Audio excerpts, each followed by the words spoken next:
So as I told you in the last video, the next seam that I'm going to do is a bias bound seam. Remember me cutting this bias strip? So I want to show you how you fold a bias strip. First, just fold.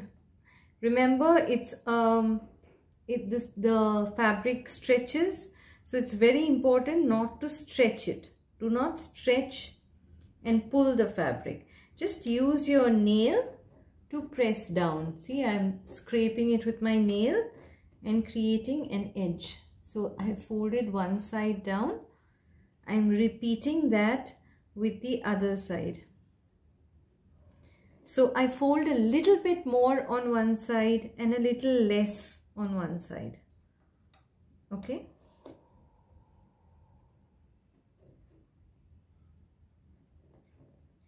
Right?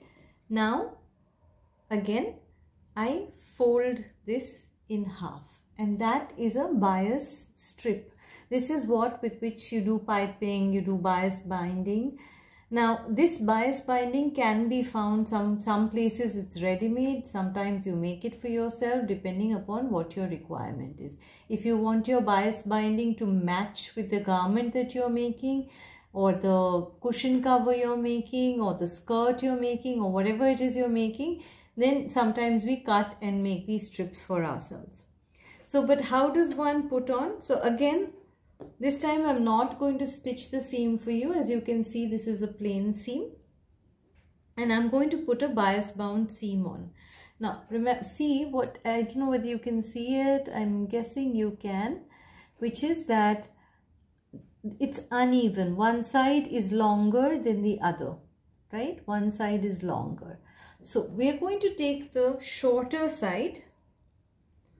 We're going to take the shorter side, put it up against the edge. Okay? Put it up against the edge and first stitch it down.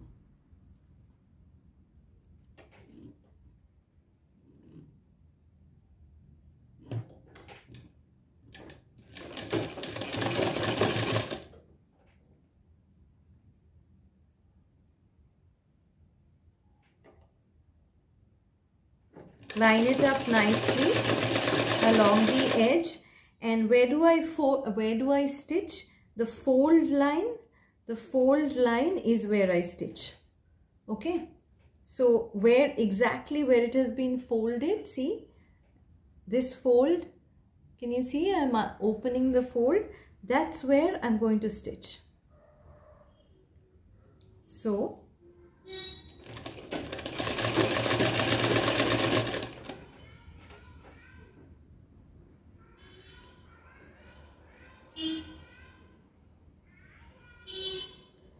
opening up the fold and stitching on that line.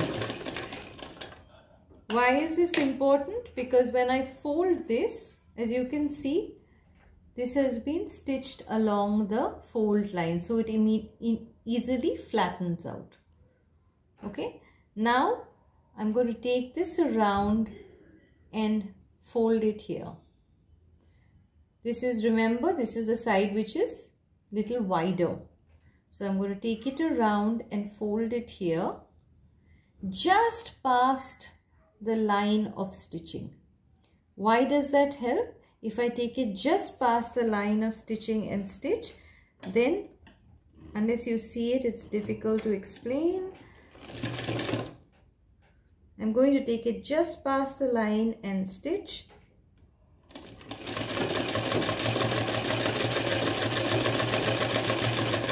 Right on the edge, okay?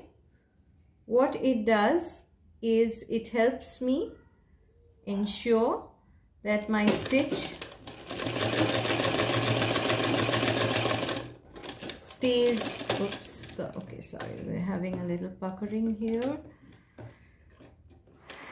Okay. It ensures that my stitch line stays close to the stitch line that I have stays close to the edge. Okay, just looks neater, nothing else. And remember, I am using contrast thread here. That's not what your job is. Your job is to continue to use thread which matches with the fabric to ensure it looks neat. So exactly like you've done this side, you will repeat on the other side and use your bias strip to enclose the other edge as well. So if you look at how a bias bound seam is, this is how it's going to look. Okay, this is how your bias bound seam will look. Right, so that's your bias bound seam. We'll move on to a couple of other seams. One seam that I'm going to do is a French seam.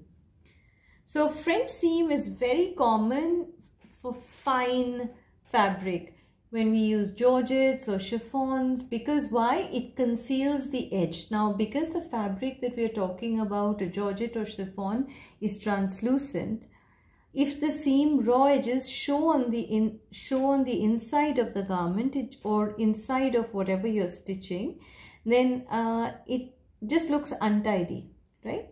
So if you enclose the seam, it gives it a neat finish, and if you can see the seam even from the outside of your product, then it still looks.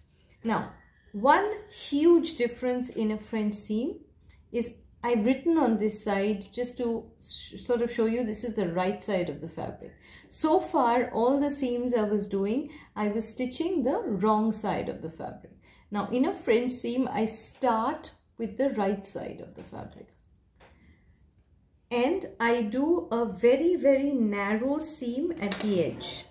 Let's say a 1/8 inch, not a 1/4 inch. I do or maybe let's for now do a 1/4 inch seam. Okay, so thread has come off. Just give me a minute.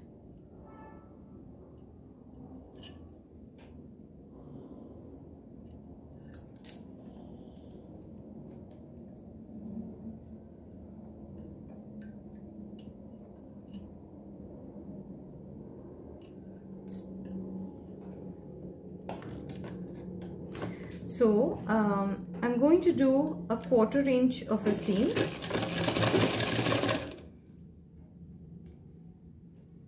All along the edge.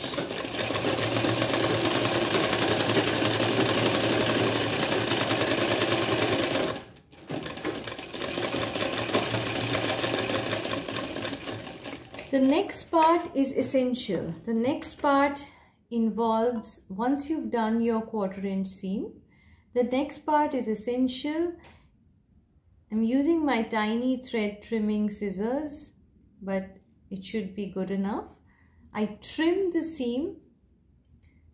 Okay, I'm going to cut off all the extra thread which is hanging, everything, and I'm trimming the seam. As you can see, this is how the seam looked before, and this is how it looks now. I'm just chopping off the edge, trimming all the extras, so that this doesn't show up when I do the rest of my seam. Okay, so I cut it neatly.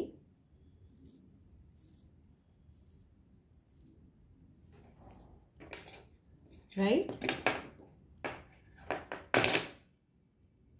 Now, after I have trimmed it, I flatten my fabric and press down, nail press you can use an iron for this. Press down your seam. Ensure that it's a completely flat seam. Once it's flattened, turn it around, right?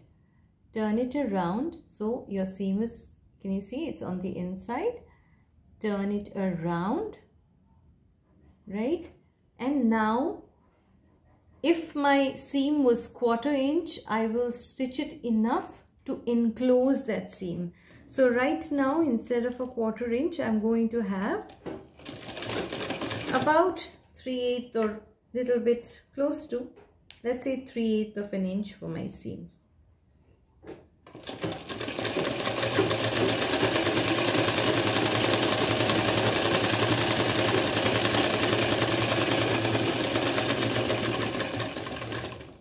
Right? So this is my second line. Okay, now this is neat. This is the wrong side of the fabric. Remember, there's no writing on this side. This is the wrong side of the fabric. What happens is, can you see the right side? It's a neat seam on the outside. On the right side of the fabric, you have a regular looking seam, but on the inside is also a neat looking seam. It's enclosed. The untidy part is enclosed, so it works really well if you were to do any translucent fabrics. This is called a French seam.